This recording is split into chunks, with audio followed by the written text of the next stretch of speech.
There are insults you forget, then there are insults that change the course of your life. Mine came wrapped in a smile. It happened the night before my wedding, at a rehearsal dinner overlooking Boston Harbor. A family attorney placed a leather folder in front of me. I glanced at the cover. Premarital agreement. Before I could even reach for it, my future sister-in-law leaned back in her chair, lifted her wine glass, and said with a grin, "Go ahead, sign it, gold digger." The entire room fell silent. No one laughed. No one told her she'd gone too far. And that's when I realized the cruelest thing in the room wasn't the insult. It was the silence that followed. My name is Rachel Bennett, and until that evening, I believed I was marrying into one of Boston's most respected families. I was wrong. I'm 35 years old and work as a pediatric nurse. My life has never been glamorous, but it's been honest. Long shifts, packed lunches, soccer games, parent-teacher conferences, laundry at midnight. I spent 8 years raising my son, Ethan, after my husband, Daniel, was killed by a distracted driver. Grief changes people, but it also teaches you what really matters. For me, it was making sure Ethan never doubted he was loved. Now 15, he had grown into the kind of teenager every parent hopes for. Respectful, funny when he wanted to be, quiet most of the time, the type of kid who held doors open without being asked and thanked restaurant servers before ordering. He wasn't perfect, but he had a good heart. That mattered more to me than straight A's or trophies. I met Michael Sterling 2 years before our wedding. He volunteered at a children's robotics fundraiser where I was helping the hospital. What caught my attention wasn't his expensive suit or the fact that he was an architect. It was how patiently he helped a nervous 12-year-old fix a broken robot after the competition had already ended. No cameras, no applause, just kindness. Over the following months, our friendship slowly became something more. Before I introduced him to Ethan, I told Michael something that wasn't negotiable. If my son doesn't feel comfortable, this relationship ends. Michael nodded. I wouldn't ask for anything different. He never tried to replace Ethan's father. He simply showed up. School events, baseball games, science fairs, Saturday breakfasts. Little by little, trust grew. One evening, after Michael had gone home, Ethan looked up from his homework and asked, "So, is he sticking around?" "I hope so." Ethan smiled. "I do too." That was the closest thing to a blessing I was ever going to get from a 15-year-old. The only problem was Michael's family. His father, Charles, was polite but distant. His grandmother, Eleanor, welcomed Ethan from the very first day. She remembered his birthday, asked about school, even mailed him newspaper clippings whenever the robotics club won a competition. But Michael's mother, Victoria Sterling, never hid the fact that she thought I didn't belong. She was always perfectly polite, which somehow made her comments hurt even more.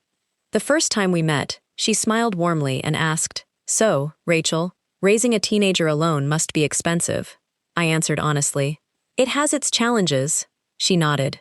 "I'm sure it does." Then she looked at Michael. "You've always had such a generous heart."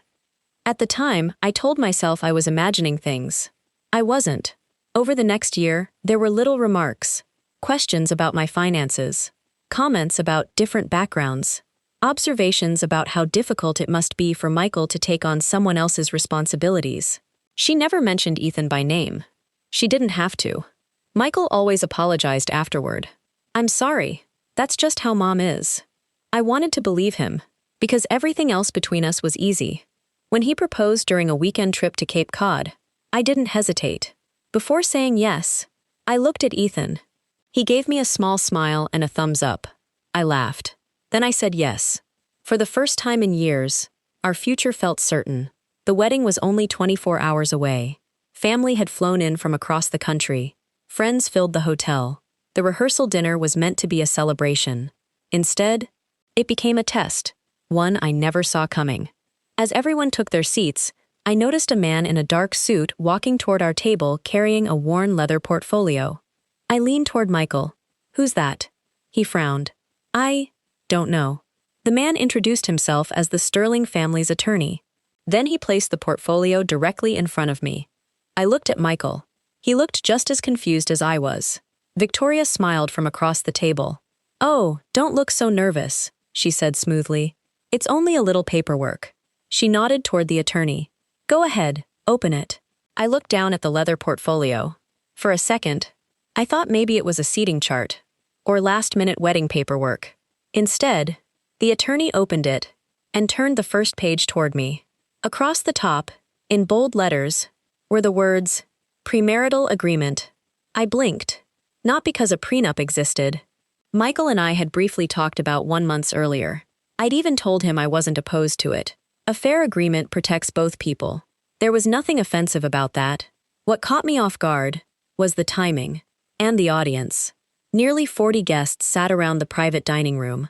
My closest friends, Michael's relatives, our wedding party, even Ethan. This wasn't a legal meeting. It was supposed to be a family celebration. I slowly looked up at Michael. He looked just as surprised as I felt. He turned toward his mother. "Mom, what is this?" Victoria calmly folded her napkin onto her lap. A practical decision. Charles, Michael's father, shifted uncomfortably in his chair but remained silent. The attorney cleared his throat. "Mrs. Sterling asked me to review the agreement before tomorrow's ceremony."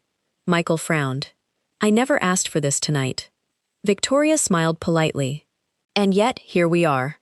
The room became painfully quiet. A waiter approached with appetizers, noticed the tension, and quietly turned around without setting a single plate on the table. Even the musicians in the corner seemed to stop playing. I looked back at the document. Most of it appeared standard. Separate property remained separate.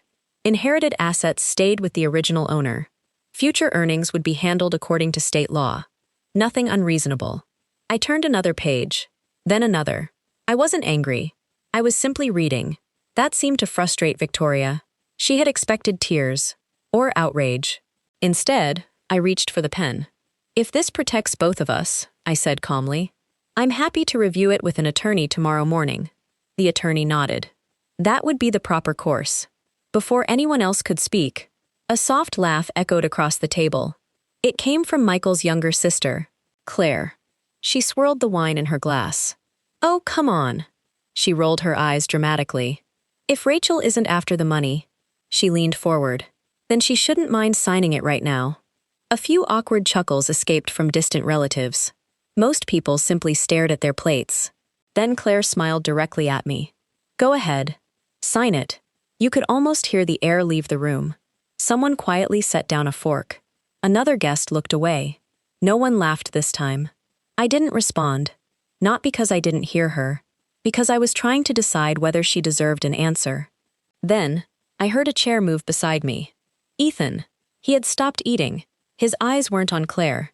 They were on me, watching, trying to understand why no one had defended his mother. Michael finally spoke. "Claire, that's enough." She shrugged. "What? I'm just saying what everyone's thinking." "No," Michael replied firmly. "You're saying what you're thinking." Victoria sighed as though her children were arguing over something trivial. "Let's not ruin the evening." I looked at her. "Victoria, did you know she planned to say that?" She didn't answer immediately. Instead, she reached for her water glass. I can't control what Claire says. It wasn't an answer. It was an escape. I closed the folder, very gently. I don't have a problem with a prenup. I looked around the room. I have a problem being asked to sign one in front of an audience. The attorney immediately spoke. "Ms. Bennett, for what it's worth, I advised against presenting it this way." Every head turned toward him. He continued carefully. "I recommended discussing it privately weeks ago." An uncomfortable silence settled over the table. Victoria's smile faded. Just slightly. Michael slowly turned toward his mother. "You ignored his advice?" She didn't deny it. "I thought transparency would be best." "No," Michael said quietly. "You wanted witnesses." For the first time all evening, 92-year-old Eleanor Sterling spoke. Her voice wasn't loud. It didn't need to be. When people want transparency, she looked directly at Victoria. They don't wait until the rehearsal dinner. Victoria forced a smile. "Eleanor, this isn't the time." The elderly woman calmly adjusted her glasses. "I believe you decided tonight was exactly the time." No one said another word. Then, a voice broke the silence. Soft, young, careful. "Mom?" I turned toward Ethan. His plate was untouched. His hands rested quietly in his lap. He wasn't crying. He wasn't angry, which somehow made what came next even harder to hear. He looked at me, then at Michael, then slowly asked, "If they already think we're here for money..." He swallowed. "Why do they even want us in this family?" The question landed like a stone. No one had an answer. Not Victoria, not Claire, not even Michael. Because Ethan hadn't asked about the prenup. He'd asked about acceptance. And deep down, everyone at that table knew exactly what he meant. Ethan's words lingered over the table. No one reached for a glass. Even the waitstaff seemed to sense they should stay away. I looked at my son. His shoulders were squared, but I knew him well enough to see the hurt he was trying so hard to hide. This wasn't about a legal document anymore. It wasn't even about me. It was about a 15-year-old boy wondering whether he was walking into a family that would never truly want him. I reached over and gently placed my hand on his. "It's okay," I whispered. He gave me a small nod, but I knew it wasn't. Michael stood from his chair. He looked directly at his mother. "Mom, you owe Rachel and Ethan an apology." Victoria looked genuinely surprised. "For protecting our family?" "No," Michael replied. "For humiliating mine." The room fell silent again. Victoria let out a slow breath. "I've spent my entire life protecting everything your father and grandfather built." She glanced at me. "I have nothing against Rachel personally." Then she looked at Ethan. "But she's asking you to take on responsibilities that aren't yours." The words hit harder than Claire's insult. Responsibilities. That was how she described my son. Not a child, not a teenager, a burden. Before I could respond, Ethan quietly stood. He looked at Victoria with remarkable composure. "My mom never asked anyone to take care of me." His voice was calm. "She already does." Victoria opened her mouth to speak, but Ethan continued. "My dad died when I was 7. I don't need someone to replace him." He looked at Michael. "I just thought—" He paused, searching for the right words. "I thought Mr. Sterling wanted to be part of our lives because he cared about us." Michael's eyes filled with tears. "I do, Ethan. I know," Ethan answered softly. "But your family doesn't." I realized something in that moment. If we stayed, Ethan would remember this dinner for the rest of his life. Not because of the prenup, because no one had protected him. I calmly closed the folder, slid it back across the table. I looked at the attorney. I don't sign legal documents without my own attorney reviewing them. The attorney immediately nods. "That's exactly what I would advise." He nodded. "Of course." Then I faced Victoria. "I've never had a problem with a fair prenup. I work in healthcare. I've seen what happens when families don't plan ahead." She seemed pleased, until I continued. "My problem is believing that tomorrow's wedding will magically create respect that doesn't exist today." Her smile disappeared. I turned to Michael. The hardest part wasn't looking at him. It was seeing how devastated he looked. "I love you. I need you to know that." His eyes searched mine. "I love you too." "Then listen carefully." I took a slow breath. If your mother had invited me to her office 6 months ago, I would have signed this agreement. If your family had questions, I would have answered every one. But tonight, I glanced toward Ethan. My son sat in a room full of adults and watched them decide whether he was worthy of belonging. My voice finally cracked. I can't ask him to build a future on that foundation. Michael stepped closer. "Rachel, please, don't leave." I wanted to stay. God, I wanted to stay. I had imagined tomorrow for months. Walking down the aisle, seeing Ethan straighten Michael's tie before the ceremony. Becoming a family. Instead, I found myself choosing between the man I loved and the child who had always depended on me. It wasn't really a choice. I reached for Ethan's hand. "We're going home." As we started toward the door, Michael called after us. "Rachel!" I stopped, but I didn't turn around. "I'll fix this." I closed my eyes. "I know you want to. But tonight, you shouldn't have to fix your mother. You should have protected your family." The words hung in the room. Ethan and I walked through the grand ballroom together. Outside, the cool Boston evening wrapped around us. For a few moments, neither of us spoke. Then Ethan quietly asked, "Are you mad?" I looked at him in disbelief. "Mad at you?" He nodded. "I ruined your wedding." I stopped walking immediately. I turned and placed both hands on his shoulders. "You didn't ruin anything. You told the truth." A tear slipped down his cheek. I didn't want them to hate you." I pulled him into a hug. "They don't know me well enough to hate me. They judged me before they ever gave me a chance." He held on a little tighter. "I'm sorry. You never have to apologize for standing up for what's right." Behind us, the ballroom doors suddenly opened. Someone was running toward us. Rachel! It was Michael. He was out of breath. His suit jacket hung over one shoulder. For the first time since I'd known him, he looked completely broken. He stopped a few feet away, then said the words I'd been waiting to hear all evening. I'm not asking you to come back inside.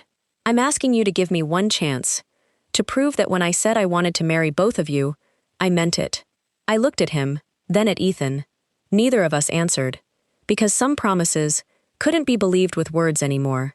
They had to be proven. For a second, I wanted to believe him, but love without action is just hope, and hope alone wasn't enough anymore.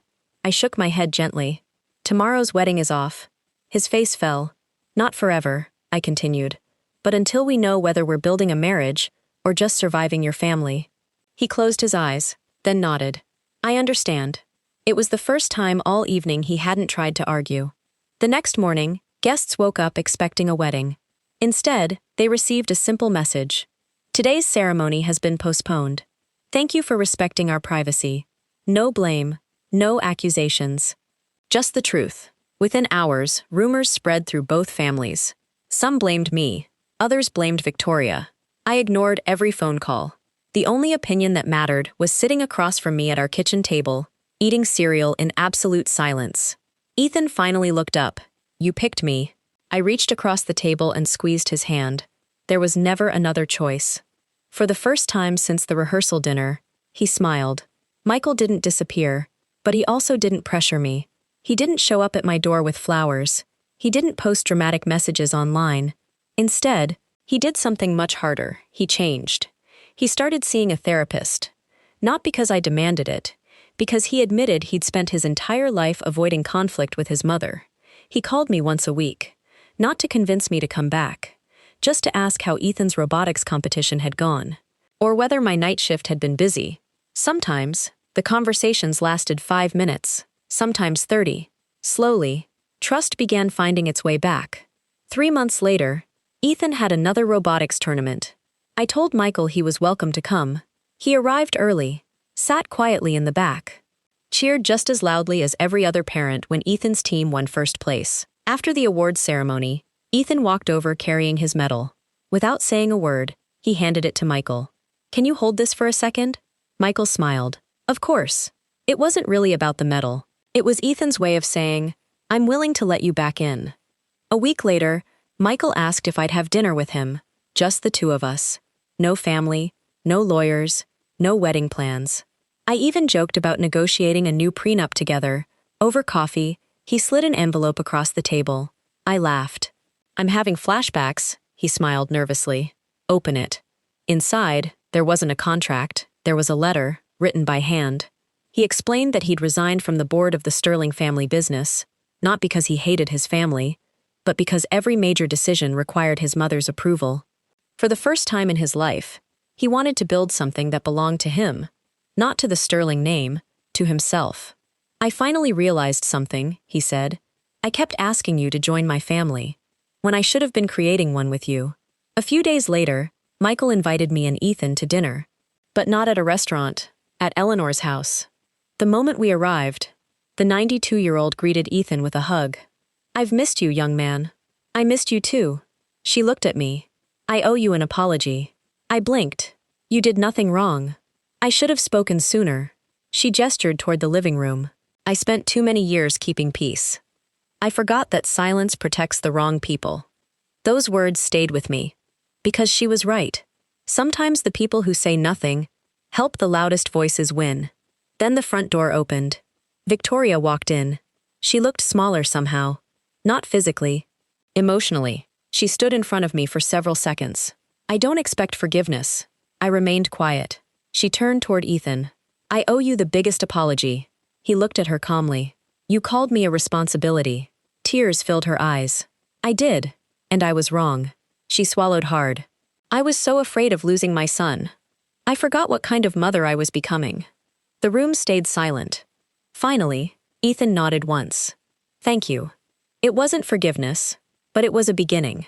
6 months later, we stood in a small garden, overlooking the Connecticut River. Not in a luxury hotel, not in a ballroom, just close friends. A few relatives. Eleanor, Charles. And, after earning back our trust, Victoria. This time, there were no attorneys, no contracts on the dinner table, no whispered judgments. Before the ceremony began, Michael knelt in front of Ethan. I have one question. Ethan smiled. I know. You've asked before. Michael laughed. I know. But I'm asking again. He took a deep breath. I'll never replace your dad. I would never try. But would you still be okay if I spent the rest of my life showing up for you? Ethan's eyes filled with tears. He nodded. I'd like that. Michael stood, then looked at me. You once told me that marriage isn't about finding the perfect family. It's about becoming one. I smiled. I remember. The officiant asked if anyone had anything to say before the ceremony. Eleanor quietly stood. I do. Everyone turned toward her. She smiled at Ethan. Family isn't measured by the name you inherit. She reached for Rachel's hand. Or the money you protect. Then she looked at Michael. It's measured by who you choose. When choosing costs you something. No one spoke after that. Because there was nothing left to add. As we walked back down the aisle together, Ethan slipped between us and took both of our hands. Guests laughed softly. Someone started crying. Honestly, I couldn't tell whether it was me. For years, I'd worried about finding the right family. In the end, I learned something much more important. The strongest families aren't the ones built on wealth. They're the ones built on courage. The courage to speak, the courage to change, and the courage to choose each other. If this story resonated with you, I'd love to hear your thoughts. Do you think Rachel made the right decision by postponing the wedding? Or would you have handled it differently? Share your perspective in the comments.